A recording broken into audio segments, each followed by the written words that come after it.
हामी एनएबीले इस्यु गरेको एकाउन्ट्सको model question नै कन्टिन्यू गरिरहेका छौँ र आजको क्लासमा हामी ग्रुप सी पार्टलाई कभर गर्छौँ र यो ग्रुपबाट 3वटा क्वेसन सोधेको हुन्छ र हरेक क्वेसनले 8 नम्बर क्यारी गर्छ। द्याट मिन्स 24 नम्बरको यो ग्रुपबाट क्वेसन सोधेको हुन्छ। नेक्स्ट क्वेसन छ हाम्रो 20 अड क्वेसन।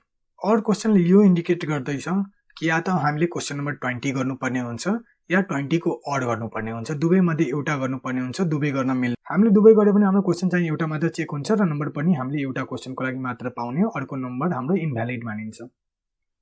अब 20 अड क्वेसनले के भन्छ त्यो कुरा बुझौँ। The trial balance of Arya company limited is given below. हामीले आर्या कम्पनीको ट्रायल ब्यालेन्स दिएछ। कुन डेटमा दिएछ? 13 चैत्र 2076। यो डेटमा हामीले के दिएछ? ट्रायल ब्यालेन्स दिएछ। के इन्फर्मेसन छ? Opening stock 40,000, salary 32,000, purchase 2,50,000, advertisement 14,000, bank balance 35,000, sundry debtor 50,000, investment 50,000, machinery 1,20,000, interest paid 5,000, administrative expenses 35,000, prepaid insurance 20,000। यसको टोटल डेबिट साइड को कति आइरहेछ हाम्रो 6,51,000। अब क्रेडिट साइडमा share capital 1,50,000, bank loan 50,000, sundry creditor 40,000, sales 3,90,000, purchase return 5,000, interest receive 14,000, commission 2,000 र credit साइडको total पनि हाम्रो 6,51,000 छ। अब एडिसनल इन्फर्मेसनले के कुरा भन्दैछ त्यो कुरा बुझौँ। ए नम्बरले भन्दैछ हाम्रो क्लोजिङ स्टक भनेको 55,000 हो। बी नम्बरले भन्दैछ कि मेसिनलाई 10% ले डेप्रिसिएट गर। सी नम्बरले भन्दैछ प्रिपेड इन्सुरेन्स एक्सपायर्ड, हाम्रो प्रिपेड इन्सुरेन्स एक्सपायर भयो to the extent of 3,000। D नम्बरले भन्दैछ कि इन्कम ट्याक्सको लायबिलिटी क्रिएट गर 25% को दरले। यो ट्रायल ब्यालेन्स र एडिसनल इन्फर्मेसनको बेसिसमा हाम्रो रिक्वायरमेन्ट के छ? मल्टी स्टेप इन्कम स्टेटमेन्ट बनाउन र दोस्रो छ ब्यालेन्स सिट बनाउन। अब 20 अड क्वेसन कसरी एक्जाममा सल्भ गर्ने त्यो कुरा बुझौँ। समना हेडमा हामीले लेख्नुपर्ने हुन्छ multi step income statement of Arya company limited. हामीले मल्टी स्टेप इन्कम स्टेटमेन्ट बनाइरहेछौँ र कुन कम्पनीको? आर्या कम्पनी लिमिटेडको। त्यही भएर त्यो इन्फर्मेसन हामीले हेडमा लेख्नुपर्ने हुन्छ। फर द इयर इन्डेड 13 चैत 2076, 13 चैत 2076 को लागि बनाइरहेछौँ, त्यही भएर हामीले त्यो इन्फर्मेसन यहाँ कोट गरेको। हामीले थाहा छ इन्कम स्टेटमेन्ट सबभन्दा हेडमा के हुन्छ? सेल्स हुन्छ। सो हामी के गर्छौँ? सबभन्दा पहिला ट्रायल ब्यालेन्सबाट सेल्सको आइटमलाई हाइलाइट गरेर यहाँ डिस्क्लोज गर्ने हो। सेल्सको इन्फर्मेसन कहाँ दिएको हुन्छ? क्रेडिट साइडमा दिएको हुन्छ र कति दिएछ हाम्रो? 3,90,000 दिएको छ। सो हामी के गर्छौँ? सेल्समा गएर 3,90,000 डिस्क्लोज गरिदिन्छौँ। त्यही हामी यहाँ गरेको सेल्सको इन्फर्मेसनमा गएर 3,90,000 डिस्क्लोज गरिदिए।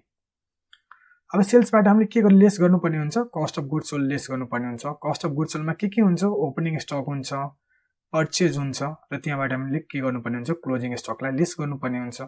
अब ओपनिङ स्टक पर्चेजहरू के छ हाम्रो? ओपनिङ स्टक हामीलाई क्वेसनमा दिएछ 40,000 र पर्चेज कति दिएछ? 2,50,000। हामी के गर्छौँ? दुवैलाई डिस्क्लोज गरिदिन्छौँ। त्यही हामी गरेको ओपनिङ स्टक भनेर 40,000, पर्चेज भनेर 2,50,000 हामीले ब्र्याकेटमा डिस्क्लोज गरिरहेको छु। द्याट मिन्स केही अझै इन्फर्मेसन छ। अब हेरौँ कि पर्चेजबाट केही पर्चेज रिटर्न हामीलाई दिएछ क्वेसनमा। यस, पर्चेज रिटर्न हेर्नको लागि हामीले के गर्नुपर्ने हुन्छ? क्रेडिट साइड हेर्नुपर्ने हुन्छ र क्रेडिट साइडमा हामीले भनेछ पर्चेज रिटर्न 5,000। द्याट मिन्स 2.5 लाखको जो मैले पर्चेज गरेँ त्यो मध्ये 5,000 मैले के गरेँ? रिटर्न गरिदिएँ। सो मेरो नेट पर्चेज कति हुन्छ? 2,50,000बाट 5,000 लेस गर्नुपर्ने हुन्छ।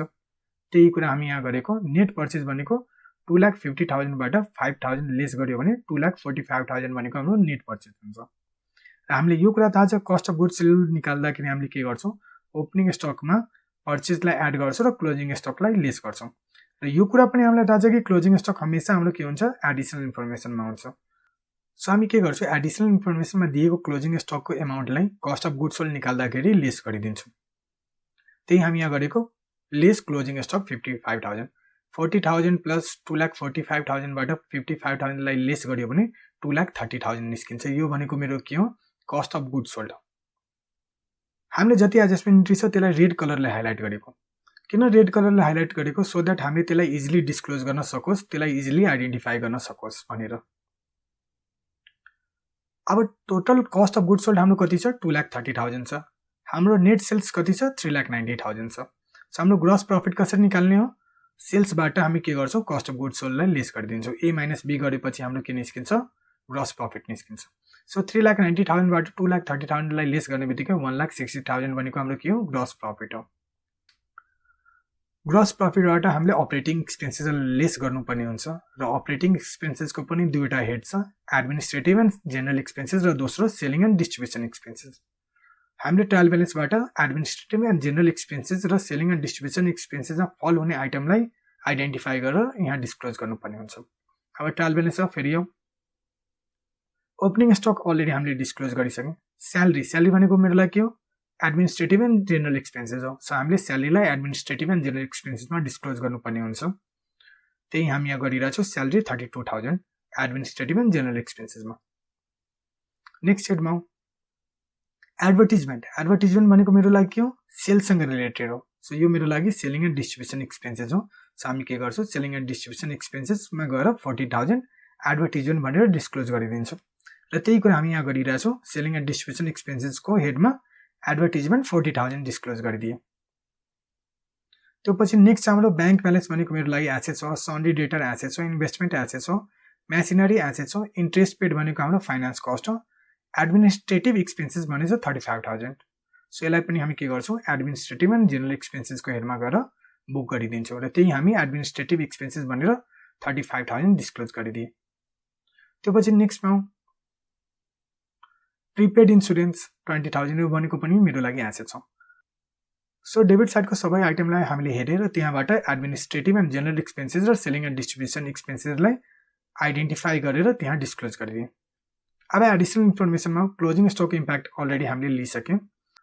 डेप्रिसिएट मेसिनरी बाई 10%, यसले भन्दैछ मेसिनरीलाई 10% ले डेप्रिसिएट गरेर कम गर। सो 1,20,000 हाम्रो मेसिनरीको भ्यालु हो, त्यसको 10% निकाल्यो भने 12,000 निस्किन्छ। यो 12,000 हामीले कहाँ डिस्क्लोज गर्नुपर्ने हुन्छ, एडमिनिस्ट्रेटिभ एन्ड जेनरल एक्सपेन्सेसमा। त्यही हामी गरिरहेछौँ, डेप्रिसिएसन अन मेसिनरी 10% अफ 1,20,000 कति आइरहेछ, 12,000। अगेन हामीले एडजस्टमेन्ट ट्रीलाई रेड कलरले हाइलाइट गरेछौँ सो द्याट त्यसलाई हामीले इजिली आइडेन्टिफाई गर्न सकोस् भनेर। अब नेक्स्ट एडजस्टमेन्ट इन्ट्रीमा एडिसनल इन्फर्मेसनको पोइन्ट नम्बर 3 ले भन्दैछ प्रिपेड इन्सुरेन्स एक्सपायर 3,000। यसले यो भन्न खोजेको कि हाम्रो इन्सुरेन्स 3,000 ले एक्सपायर भयो। इन्सुरेन्स एक्सपायर हुनु, प्रिपेड इन्सुरेन्स एक्सपायर हुनु भनेको मेरो लागि के हो, खर्चा हुने बित्तिकै यसको नेचर हेर्नुपर्ने हुन्छ र यसको नेचर चाहिँ एडमिनिस्ट्रेटिभ एन्ड जेनरल एक्सपेन्सेसको हुन्छ। हामी के गर्छौँ, एडमिनिस्ट्रेटिभ एन्ड जेनरल एक्सपेन्सेसको हेडमा गएर प्रिपेड इन्सुरेन्स एक्सपायर 3,000 डिस्क्लोज गर्नुपर्ने हुन्छ र त्यही कुरा हामी यहाँ गरिरहेछौँ। अब ट्रायल ब्यालेन्सको जतिसुकै आइटम जो एडमिनिस्ट्रेटिभ एन्ड जेनरल एक्सपेन्सेसमा फल गर्छ र सेलिङ एन्ड डिस्ट्रिब्युसन एक्सपेन्सेसमा फल गर्छ, सबै आइटमलाई हामीले डिस्क्लोज गरिदिए र एडिसनली हामीले एडिसनल इन्फर्मेसनको पनि इम्प्याक्ट लिइहाले। अब के गर्नुपर्ने हुन्छ, एडमिनिस्ट्रेटिभ एन्ड जेनरल एक्सपेन्सेसको हेडलाई क्लोज गर्नुपर्ने हुन्छ, लाइकवाइज सेलिङ एन्ड डिस्ट्रिब्युसन एक्सपेन्सेसको हेडलाई क्लोज गर्नुपर्ने हुन्छ। एडमिनिस्ट्रेटिभ एन्ड जेनरल एक्सपेन्सेसमा हाम्रो कुन कुन एमाउन्ट छ, 32,000, 35,000, 12,000 र 3,000 र सबैको टोटल गर्यो भने 82,000 निस्किन्छ। सेलिङ एन्ड डिस्ट्रिब्युसन एक्सपेन्सेसको टोटल गर्यो भने हाम्रो 14,000 निस्किन्छ। सो हामीले एडमिनिस्ट्रेटिभ एन्ड जेनरल एक्सपेन्सेस र सेलिङ एन्ड डिस्ट्रिब्युसन एक्सपेन्सेसको टोटल गर्यो भने हाम्रो अपरेटिङ एक्सपेन्सेस निस्किन्छ र त्यो कति निस्किरहेछ, 96,000। 96,000 कसरी आयो, 82,000 प्लस 14,000 लाई एड गर्यो भने 96,000 निस्किन्छ। यो भनेको हाम्रो के हो, अपरेटिङ एक्सपेन्सेस हो। अब इन्कम फ्रम अपरेसन निकाल्नु पर्ने छ। इन्कम फ्रम अपरेसन निकाल्नको लागि हामीले के गर्नुपर्ने हुन्छ, ग्रस प्रफिटबाट अपरेटिङ एक्सपेन्सेस लेस गर्ने बित्तिकै हाम्रो इन्कम फ्रम अपरेसन निस्किन्छ। 1,60,000 बाट हामी 96,000 लेस गर्ने बित्तिकै हाम्रो के निस्किन्छ, इन्कम फ्रम अपरेसन निस्किन्छ र त्यो कति आइरहेछ, 64,000 आइरहेछ। अब 64,000 भनेको हाम्रो लागि के हो, इन्कम फ्रम अपरेसन हो। अपरेटिङ एक्टिभिटिज गरेर हामीले 64,000 कमाए। त्योबाट हामीले के गर्नुपर्ने हुन्छ, नन अपरेटिङ एक्सपेन्सेसलाई लेस गर्नुपर्ने हुन्छ। नन अपरेटिङ एक्सपेन्सेस भनेको मेरो लागि के हो, फाइनेन्स कस्ट मात्र हो र फाइनेन्स कस्टमा के आउँछ, इन्ट्रेस्ट एक्सपेन्सेस आउँछ। अब क्वेसनमा हेरौँ, हाम्रो इन्ट्रेस्ट एक्सपेन्सेस दिएछ, यस हामीलाई इन्ट्रेस्ट पेड भनेर दिएछ, कति दिएछ, 5,000 छ। यो 5,000 भनेको इन्ट्रेस्ट एक्सपेन्सेस हो र इन्ट्रेस्ट एक्सपेन्सेस हमेसा हाम्रो नन अपरेटिङ एक्सपेन्सेस हुन्छ। सो हामी के गर्छौँ, इन्कम फ्रम अपरेसनबाट नन अपरेटिङ एक्सपेन्सेसलाई लेस गरिदिन्छौँ। त्यही हामी यहाँ गरेको 64,000 मेरोको यो इन्कम फ्रम अपरेसन हो, त्यहाँबाट 5,000 लेस गरिदिए। त्यसमा हामी के गर्छौँ, नन अपरेटिङ इन्कमलाई एड गर्छौँ। नन अपरेटिङ इन्कम भनेको त्यो इन्कम जो हाम्रो प्रोडक्सनसँग डाइरेक्टली रिलेटेड छैन, हाम्रो बिजनेससँग डाइरेक्टली रिलेटेड छैन। अब क्वेसनमा हेरौँ, नन अपरेटिङ इन्कम के हो। इन्कम हेर्नको लागि हामीले के गर्नुपर्ने हुन्छ, क्रेडिट साइड हेर्नुपर्ने हुन्छ। क्रेडिट साइडमा शेयर क्यापिटल हाम्रो लाइबिलिटी हो, बैंक लोन लाइबिलिटी हो, सन्ड्री क्रेडिटर लाइबिलिटी हो, सेल्स डाइरेक्ट इन्कम हो, पर्चेज रिटर्न हामीले अलरेडी पर्चेजसँग एडजस्ट गरिदिएँ, इन्ट्रेस्ट रिसिभ 14,000 यो भनेको मेरो लागि के हो, इन्डाइरेक्ट इन्कम हो, कमिसन 2,000 यो भनेको पनि मेरो लागि के हो, इन्डाइरेक्ट इन्कम हो, र इन्डाइरेक्ट इन्कम भनेको कुन नेचरको इन्डाइरेक्ट इन्कम हो, नन अपरेटिङ इन्कम हो। सो हामी के गर्छौँ, इन्ट्रेस्ट रिसिभ 14,000 र कमिसन 2,000 लाई नन अपरेटिङ इन्कमको हेडमा डिस्क्लोज गरिदिन्छौँ। यो दुवैको टोटल गर्यो भने हाम्रो कति आइरहेछ, 16,000 आइरहेछ। त्यो पछि हामी के गर्छौँ, नेट प्रफिट बिफोर ट्याक्स निकाल्छौँ। नेट प्रफिट बिफोर ट्याक्स कसरी निकाल्न सक्छौँ, इन्कम फ्रम अपरेसन 64,000 मा नन अपरेटिङ एक्सपेन्सेस 5,000 लाई लेस गरिदिन्छौँ, नन अपरेटिङ इन्कम 60,000 लाई एड गरिदिन्छौँ। यो गरियो भने हाम्रो कति निस्किन्छ, 75,000 निस्किन्छ। र यो 75,000 भनेको मेरो लागि के नेट प्रफिट बिफोर ट्याक्स हो, ट्याक्सको इम्प्याक्ट बिना लिइकन हाम्रो 75,000 प्रफिट हो। योबाट हामी के गर्छौँ, इन्कम ट्याक्स एक्सपेन्सेसको एमाउन्टलाई सेग्रिगेट गरिदिन्छौँ, सेपरेट गरिदिन्छौँ। अब क्वेसनमा हामीले के इन्कम ट्याक्स एक्सपेन्सेसको बारेमा भनेछ। एडिसनल इन्फर्मेसनको पोइन्ट नम्बर डी ले भन्दैछ income tax at the rate 25%। यसले यो भन्दैछ कि जति इन्कम कमायो त्यो मध्ये 25% खर्च मान र त्यसको लाइबिलिटी पनि क्रिएट गर। त्यही हामी गरिरहेछौँ। नेट प्रफिट बिफोर ट्याक्स भनेको 75,000 हो, त्यसको 25% निकाल्यो भने 18,750। यो भनेको मेरो के हो, सरकारलाई दिनको लागि मैले पैसा सेपरेट गरिदिएँ। त्यसलाई हामी के नाम दिन्छौँ, इन्कम ट्याक्स एक्सपेन्सेस भन्छौँ। So net profit before tax 75,000 बाट इन्कम ट्याक्स एक्सपेन्सेस 18,750 लाई लेस गर्यो भने हाम्रो नेट प्रफिट आफ्टर ट्याक्स या नेट इन्कम आफ्टर ट्याक्स निस्किन्छ। त्यो भनेको कति हो, 56,250। सो यो तरिकाले हामी मल्टी स्टेप इन्कम स्टेटमेन्ट बनाउन सक्छौँ। क्वेसनले हामीले मल्टी स्टेप इन्कम स्टेटमेन्ट बनोस् या इन्कम स्टेटमेन्ट बनोस्, दुवैको मिनिङ सेम नै हो। हामीले गर्ने भनेको यो नै हो। इन्कम स्टेटमेन्ट त हामीले बनाइसके, तर क्वेसनको रिक्वायरमेन्ट हाम्रो के हो, ब्यालेन्स सिट पनि छ। पोइन्ट नम्बर 2 ले भन्दैछ ब्यालेन्स सिट बनाउनको लागि। अब हामी के गर्छौँ, यो इन्फर्मेसनको बेसिसमा ब्यालेन्स सिट पनि बनाउँछौँ।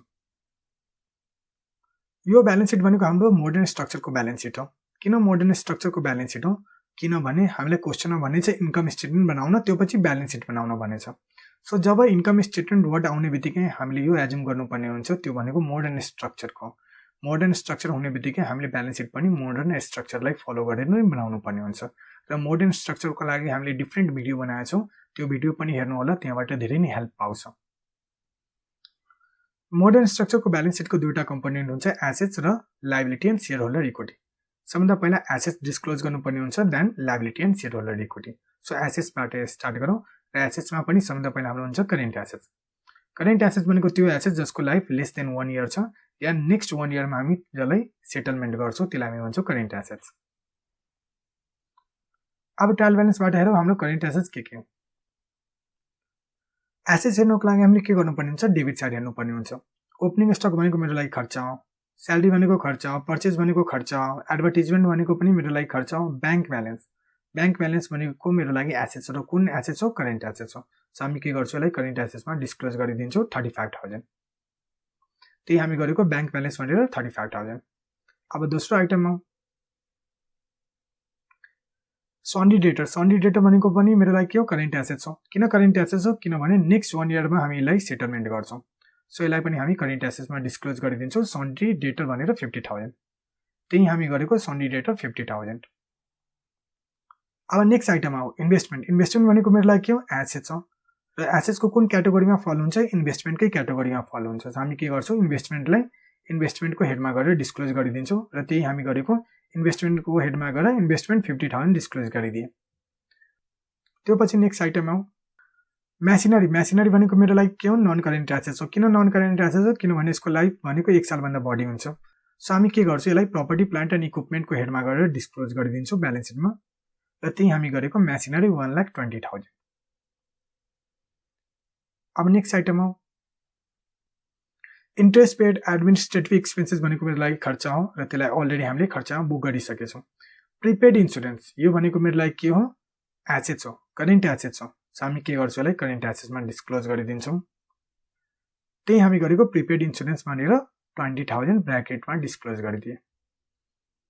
हामीले ट्रायल ब्यालेन्सको डेबिट साइडको सबै आइटम जो एसेट्स क्याटेगोरीको छ त्यसलाई डिस्क्लोज गरिदिए। अब के गर्नुपर्ने हुन्छ, एडिसनल इन्फर्मेसनको इम्प्याक्ट लिनुपर्ने हुन्छ। सो एडिसनल इन्फर्मेसनमा एडिसनल इन्फर्मेसनको पोइन्ट नम्बर ए ले भन्दैछ क्लोजिङ स्टक 55,000। हामीले यो थाहा छ कि जति एडिसनल इन्फर्मेसन हुन्छ त्यसको डुल इम्प्याक्ट हुन्छ। एउटा प्रॉफिट एन्ड लस एकाउन्टमा जान्छ और इन्कम स्टेटमेन्टमा जान्छ, दोस्रो ब्यालेन्स सिटमा जान्छ। इन्कम स्टेटमेन्टमा अलरेडी हामीले एडिसनल इन्फर्मेसनको इम्प्याक्ट लिइसके। अब के गर्नुपर्ने हुन्छ, ब्यालेन्स सिटमा लिनुपर्ने हुन्छ। क्लोजिङ स्टक भनेको हाम्रो लागि एसेट्स हो। कुन नेचरको एसेट्स हो, करेन्ट नेचर। सो हामी के गर्छौँ, क्लोजिङ स्टक 55,000 लाई करेन्ट एसेट्समा गरेर डिस्क्लोज गरिदिन्छौँ। र त्यही हामी गरेको करेन्ट एसेट्सको हेडमा गएर क्लोजिङ स्टक 55,000। त्यो पछि नेक्स्ट एडजस्टमेन्ट इन्ट्रीमा डेप्रिसिएट मेसिनरी बाई 10% भन्दैछ। मेसिनरीको भ्यालु 10% ले घटाइदियो। मेसिनरी भनेको हाम्रो 1,20,000 को छ। 1,20,000 को 10% निकाल्यो भने 12,000 निस्किन्छ। सो मेसिनरीलाई 12,000 लाई लेस गर्नुपर्ने छ।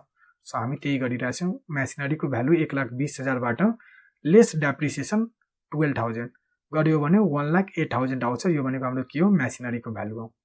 हामीले अलरेडी यो कुरा डिस्कस गरेछौँ कि जति एडजस्टमेन्ट इन्ट्री छ त्यसलाई हामीले रेड कलरले हाइलाइट गरेछौँ। किन हाइलाइट गरेछौँ, सो द्याट त्यसलाई आइडेन्टिफाई गर्न सजिलो होस् भनेर। नेक्स्ट एडजस्टमेन्ट इन्ट्रीमा हामीले यो भन्दैछौँ जो ट्रायल ब्यालेन्समा हाम्रो प्रिपेड इन्सुरेन्स 20,000 छ, त्यो मध्ये 3,000 एक्सपायर भइहाल्यो। एक्सपायर हुनु भनेको मैले अलरेडी खर्च बुक गरिसकेँ। सो हामी के गर्छौँ, प्रिपेड इन्सुरेन्सबाट पनि 3,000 लाई लेस गरिदिन्छौँ। प्रिपेड इन्सुरेन्स हाम्रो करेन्ट एसेट्समा छ। 20,000 बाट 3,000 लेस गरेर हामी 70,000 करेन्ट एसेट्समा प्रिपेड इन्सुरेन्स भनेर डिस्क्लोज गरिरहेछौँ। त्यो पछि नेक्स्ट एडजस्टमेन्ट इन्ट्रीमा इन्कम ट्याक्स 25%। इन्कम ट्याक्स भनेको मेरो लागि के हो, लाइबिलिटी हो। त्यसलाई हामीले लाइबिलिटीमा डिस्क्लोज गर्नुपर्ने हुन्छ। सो ट्रायल ब्यालेन्सको सबै आइटम जो एसेट्स क्याटेगोरीको छ त्यसलाई हामीले डिस्क्लोज गरिदिए। लाइकवाइज एडिसनल इन्फर्मेसनको सबै आइटम जो एसेट्समा इम्प्याक्ट जान्छ त्यो पनि डिस्क्लोज गरिदिए। अब के गर्नुपर्ने हुन्छ, एसेट्सको टोटल गर्नुपर्ने हुन्छ। सबभन्दा पहिला करेन्ट एसेट्सको टोटल गरौँ। 35,000, 50,000, 55,000 र 70,000 को टोटल गऱ्यो भने 1,57,000 निस्किन्छ। यो भनेको मेरो करेन्ट एसेट्सको टोटल हो। इन्भेस्टमेन्टको टोटल 50,000 आइरहेछ। प्रपर्टी प्लान्ट एन्ड इक्विपमेन्टको टोटल हाम्रो 1,08,000 आइरहेछ। सो 1,08,000, 50,000 र 1,57,000 लाई एड गर्यो भने 3,15,000 निस्किन्छ। यो भनेको हाम्रो टोटल एसेट्स हो। एसेट्सको टोटल भ्यालु भनेको हाम्रो 3,15,000 हो। अब liability and share holder equity साइडमा हो र त्यसको पहिलो हेड छ हाम्रो करेन्ट लाइबिलिटी। करेन्ट लाइबिलिटी भनेको त्यो लाइबिलिटी जसको सेटलमेन्ट हामीले नेक्स्ट 1 इयरमा गर्नवाला छौँ, त्यसलाई हामी करेन्ट लाइबिलिटी भन्छौँ। अब क्वेसनमा हेरौँ करेन्ट लाइबिलिटी के छ। लाइबिलिटी हेर्नको लागि हामीले के गर्नुपर्ने हुन्छ, क्रेडिट साइड हेर्नुपर्ने हुन्छ। सेयर क्यापिटल भनेको के हो, हाम्रो इक्विटीको पार्ट हो। सो हामी के गर्छौँ, इक्विटीमा गएर सेयर क्यापिटल डिस्क्लोज गरिदिन्छौँ। र त्यही हामी गरेको सेयर होल्डर इक्विटीमा गएर इक्विटी सेयर क्यापिटल 1,50,000 डिस्क्लोज गरिदिए। त्यो पछि हाम्रो ब्याङ्क लोन। ब्याङ्क लोन भनेको मेरो लागि के हो, लङ टर्म डेट हो। लङ टर्म डेट भनेको 1 सालभन्दा बढी कुनै डेट हुन्छ भने त्यसलाई लङ टर्म डेट भन्छौँ। सो ब्याङ्क लोन 50,000 लाई हामी के गर्छौँ, लङ टर्म डेटमा गएर डिस्क्लोज गरिदिन्छौँ। त्यही हामी गरेको लङ टर्म डेटमा गएर ब्याङ्क लोन भनेर 50,000 डिस्क्लोज गरिदियो। त्यो पछि नेक्स्ट आइटममा सन्ड्री क्रेडिटर। सन्ड्री क्रेडिटर भनेको हाम्रो लागि के हो, करेन्ट लाइबिलिटी हो। करेन्ट लाइबिलिटी हुने बित्तिकै यसलाई करेन्ट लाइबिलिटीमा डिस्क्लोज गरिदिने हो। त्यही हामी गरेको करेन्ट लाइबिलिटीमा गएर सन्ड्री क्रेडिटर 40,000 डिस्क्लोज गरिदिए। त्यो पछि क्रेडिट साइडमा हाम्रो के बाँकी छ, सेल्स भनेको हामीले अलरेडी डिस्क्लोज गरिदिए। पर्चेज रिटर्न पनि हामीले इन्कम स्टेटमेन्टमा डिस्क्लोज गरिदिए। इन्ट्रेस्ट रिसिभ पनि इन्कम स्टेटमेन्टमा डिस्क्लोज गरिदिए। कमिसनलाई पनि इन्कम स्टेटमेन्टमा डिस्क्लोज गरिदिए। त्यो पछि मेरो नेक्स्ट आइटम छ sales, purchase return, interest received, commission. यो सबैलाई हामीले के गरिदिए, अलरेडी इन्कम स्टेटमेन्टमा डिस्क्लोज गरिसकेका छौँ। ट्रायल ब्यालेन्सको जुनसुकै आइटम हुन्छ एकै ठाउँमा डिस्क्लोज गर्नुपर्ने हुन्छ, आइदर इन्कम स्टेटमेन्टमा और ब्यालेन्स सिटमा बेस्ड अन द नेचर। अब एडिसनल इन्फर्मेसनमा आऊ। एडिसनल इन्फर्मेसनको point number A closing stock, point number B depreciation, point number C prepaid insurance expire. यो तिनटैको इम्प्याक्ट हामीले एसेट्समा लिइसकेछौँ र इन्कम स्टेटमेन्टमा पनि अलरेडी लिइसकेछौँ। Point number D income tax @ 25% को इम्प्याक्ट हामीले इन्कम स्टेटमेन्टमा अलरेडी लिइसकेछौँ। अब दोस्रो इम्प्याक्ट कहाँ जान्छ, लाइबिलिटीमा जान्छ। कति इम्प्याक्ट हामीले इन्कम स्टेटमेन्टमा लिएको थियौँ, हामीले खर्च चाहिँ 18,750 रुपियाँ मानेको थियो इन्कम ट्याक्स एक्सपेन्सेस भनेर। सो यतिकै हाम्रो लाइबिलिटी हुन्छ जो हामीले सरकारलाई पे गर्नुपर्ने हुन्छ नेक्स्ट 1 इयरमा। सो हामी के गर्छौँ, यसलाई करेन्ट लाइबिलिटीमा गएर प्रोभिजन फर ट्याक्स भनेर डिस्क्लोज गर्छौँ। त्यही हामी गरिरहेछौँ, प्रोभिजन फर ट्याक्स भनेर 18,750 डिस्क्लोज गरिदिए करेन्ट लाइबिलिटीमा। सो हामीले ट्रायल ब्यालेन्स र एडिसनल इन्फर्मेसनको सबै आइटम जो लाइबिलिटी एन्ड इक्विटी नेचरको छ त्यसलाई डिस्क्लोज गरिदिए। अब एउटा आइटम हाम्रो बाँकी छ जो रिटेन अर्निङमा जान्छ। त्यो भनेको कुन हो, हाम्रो net income after tax. Net income after tax और नेट प्रॉफिट आफ्टर ट्याक्स हमेशा हाम्रो के हुन्छ रिजर्भ एन्ड सरप्लसको पार्ट हुन्छ। रिजर्भ एन्ड सरप्लसको पार्ट भएपछि हामीले के गर्नुपर्ने हुन्छ रिजर्भ एन्ड सरप्लसमा गएर त्यसलाई डिस्क्लोज गर्नुपर्ने हुन्छ। त्यही हामी यहाँ गरेको रिजर्भ एन्ड सरप्लसमा गएर रिटेन अर्निङको हेडमा गएर यसलाई क्लब गरिदिए। रिटेन अर्निङ भनेको बिजनेसले त्यो पैसा आफूसँग नै राखिहाल्यो, त्यसलाई डिस्ट्रिब्युट गरेन, त्यसलाई हामी रिटेन अर्निङ भन्छौँ। र रिटेन अर्निङको एमाउन्ट हाम्रो कति छ 56,250 छ। अब हामी के गर्छौँ करेन्ट लाइबिलिटीको टोटल गरिदिन्छौँ। 40,000 18,750लाई टोटल गर्यो भने 58,750 निस्किन्छ। लङ टर्म डेटको टोटल कति छ हाम्रो 50,000 छ। सेयर होल्डर इक्विटीको टोटल गर्यो भने हाम्रो 1,50,000 र 56,250 निस्किन्छ। अब टोटल लाइबिलिटी र सेयर होल्डर इक्विटीको टोटल गर्यो भने हाम्रो 3,15,000 निस्किन्छ। एसेट साइडमा पनि हाम्रो 3,15,000 छ, लाइबिलिटी एन्ड इक्विटी साइडमा पनि हाम्रो 3,15,000 छ। सो द्याट मिन्स हाम्रो ब्यालेन्स सिट ट्याली छ। जब हाम्रो टोटल एसेट्स र total liability and share holder इक्विटीको ब्यालेन्स म्याच हुन्छ त्यसले यो हाइलाइट गर्छ कि हामीले गरेको ब्यालेन्स सिट एकदम करेक्ट हो, हामीले बनाएको इन्कम स्टेटमेन्ट पनि करेक्ट नै हो। सो यो तरिकाले हामीले 20 को अड क्वेसन सल्भ गर्न सक्छौँ एक्जाममा। यसरी सल्भ गर्यो भने हाम्रो 8 आउट अफ 8 नम्बर पाउने हो। आजको क्लासमा हामीले एनएबी को एकाउन्ट्सको मोडल क्वेसनको ग्रुप सी को क्वेसन नम्बर 20 सल्भ गर्यौं। यदि भिडियो इन्फर्मेटिभ एन्ड युजफुल लाग्यो भने भिडियोलाई लाइक र च्यानललाई सब्स्क्राइब गरिदिनु होला। आउँदो क्लासमा हामी झन् यस्तो राम्रो कन्टेन्टहरू लिएर आउँछौँ।